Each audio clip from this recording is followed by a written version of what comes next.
Where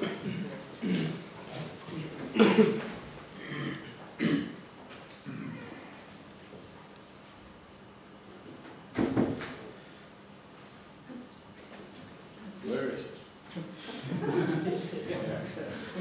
Yeah, a big file. Yeah. Zero equation. Yes. So my name is Filipović, and I come from the University of Zagreb for Faculty of Agriculture. I will present the paper Numerical Modeling of Water Flow and Nitrate Dynamics on Zero Tension Plate Lysimeters. We use Hydrus study in this one, and also the rest of authors was Kodešová and Petošić. And this is just a part of a paper which is published in Natrium Cycling Ecosystem. So if anybody is interested, you can just tell me. For introduction, numerical simulation of water flow and urea ammonia reactions and transfer can improve our understanding of different processes. And in these processes, mostly the Hydrus family of codes has been successfully used to simulate the fate of different nitrogen species. And also, in the same way, lysimeters are also used as a tool for evaluating this transport model and also to monitor the fate and the mobility of different contaminants. So, for main focus, we tested experimentally the zero tension plate lysimeters in which were implemented the heavier types of soil, silty clay, during 4-year period. Efficiency of zero tension plate lysimeters to collect soil water sample and also to assess water regime and nitrate leaching was evaluated, and the ability of Hydrus study to reproduce observed water and nitrate outputs was assessed. Here only the data for 2010 is presented because of time limit. And for materials and methods, the research area was located in beach field in eastern part of Croatia. One zero tension lysimeter was installed at each location. The major soil hydraulic properties were assessed. Water output was collected from lysimeters. Nitrate concentration was determined with continuous flow analyzer. And groundwater was measured on a daily basis on 2 locations with limnographs. And also we monitored the crop production from farmers. So this is the zero tension plate. We selected the depth of 50 centimeters because we have a problem with high groundwater table. In some part of the year it can get to 50-60 centimeters below the soil surface. So this was the one reason, and another was that we wanted that the farmers maintain normal agricultural practices. So one of the goals from this project was also to see how the practices of farmers can pollute the groundwater regime. So this is also one goal. And the pipe was connected to the container at the end of the field in which we collected the samples. So this you can also see the and installation. These are the types at these lysimeters. At location 1 and 2, it was the same soil type, and at the different soil types, the heavier was here, was clay soil with high clay content, but also types were quite with quite low permeability, so it was silty clay, and they all were influenced by high groundwater table. You can see in these profiles we have the water accumulated, and also this was in, I think, end of April or May. So hydraulic function were described using Magnitude model. Yeah, thank you for that.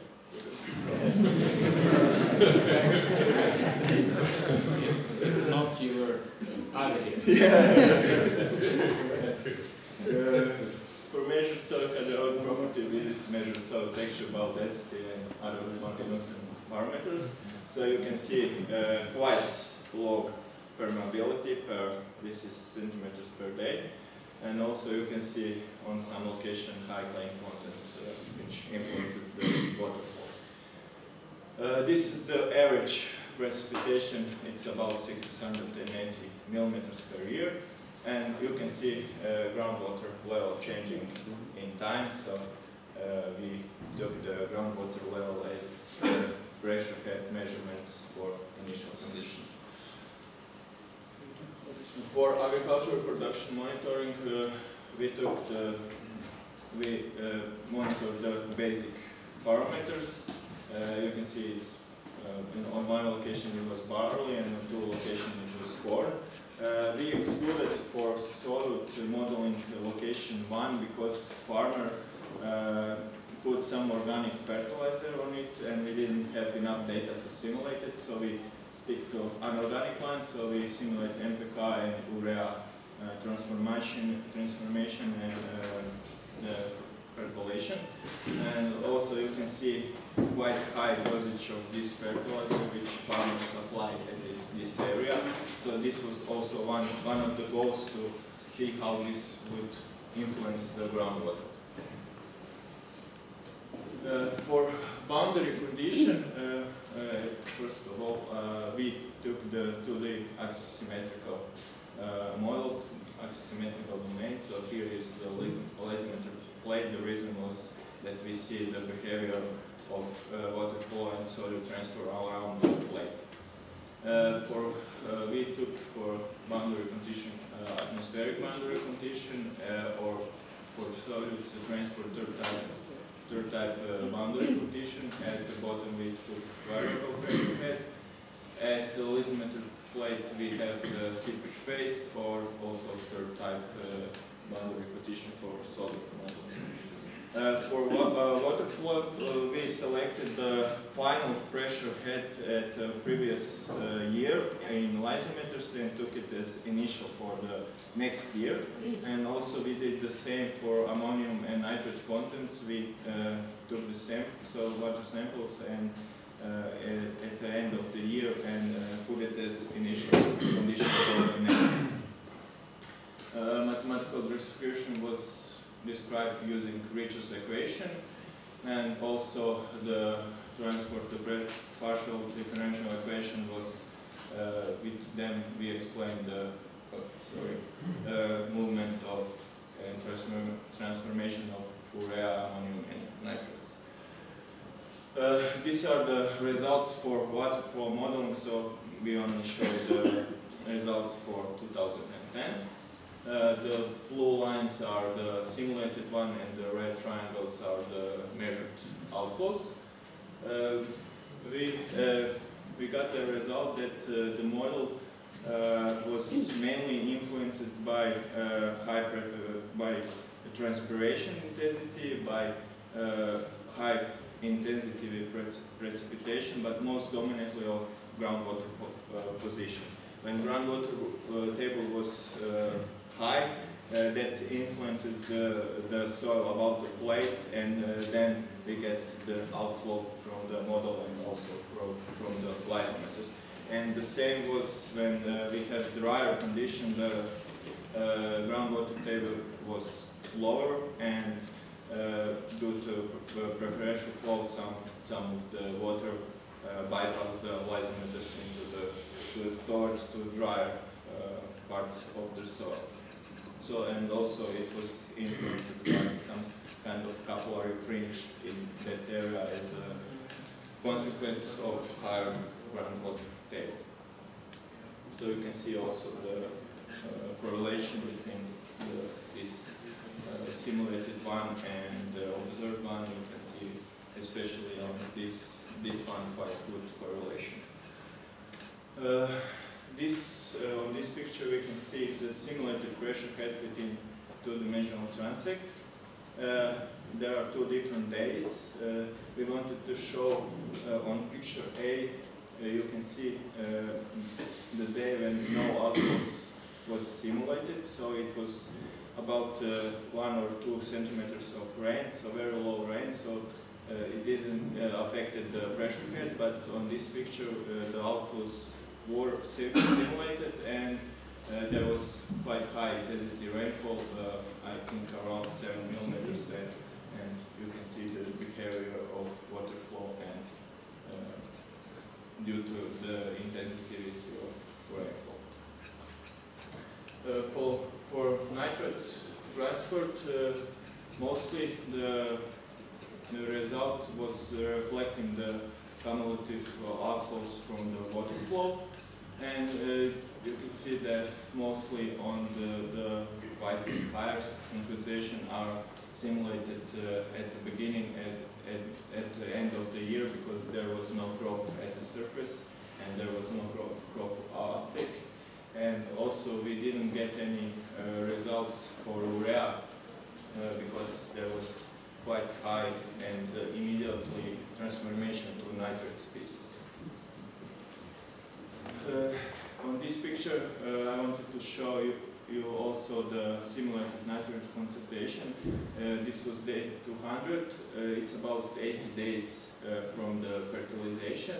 And you can see it was the day with very high, very extreme rainfall, and you can see how the nitrates bypassed the lysimeter plate, and it was percolating to deeper soil horizons and possibility to grow. And for the conclusions, the efficiency of zero adhesion plate lysimeters was assessed, which was influenced by high groundwater table. So low efficiency during the vegetation period was mostly caused by high plant water demand and possible water diversion into the site when groundwater table was low. And the simulated water and nitrate outflow showed that the water regime was dominantly influenced by groundwater table. And the water diversion from the plate and no water discharge through lysimeters were obtained when groundwater table was low. The outflows were simulated only when so about the plate was saturated or during direct intensive rainfalls. For nitrate outflows, they mostly reflected the simulated water outflows and the actual nitrate concentration of the lysimeter plate. And also the plate acted as a barrier for soil and water flow. And Hydrus was able in some degree to reproduce, observe water and nitrate outflow. It depended mostly in years, because some years we have quite dry year and there was very little outflow. And our results indicate that Hydrus can be a very helpful tool for estimating water flow and nitrate dynamics under real field conditions. Thank you for your attention.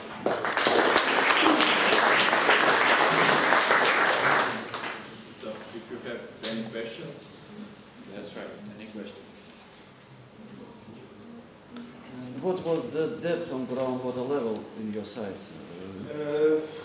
It's about 1 meter or more. Yeah, in some part of the year it was getting till the like 50 or 60 centimeters below the ground, below the soil surface. But in drier part of the year it was about 3 meters. 3 meters. Did you use a axisymmetric simulation? Yeah. We used the 2D axisymmetrical to explain the behavior around the plane. So it's the same as 3D. It was easier to use just 2D. Yeah. Now, with your zero tension plate, you can really only get in outflow when your pressure is positive. Yeah, when your soil is fully saturated. Yeah. Which is only a few times in the year. Yeah, but we have some in that part it's quite wet, and this soil have quite a large retention of water, and also due to the groundwater table we have some capillary effect. What is the advantage of this plate upon suction cups? It's bigger, so you can collect more samples, and you wanted You can distribute sorry? You can distribute suction cups. Yeah, but you know, with suction cups, if you don't have quite a good connection with the contact with the soil, it's hard to get soil samples. So, yeah, that was One topic you later, I'm sure. okay, no problem. Thank you. Very good. Thank you.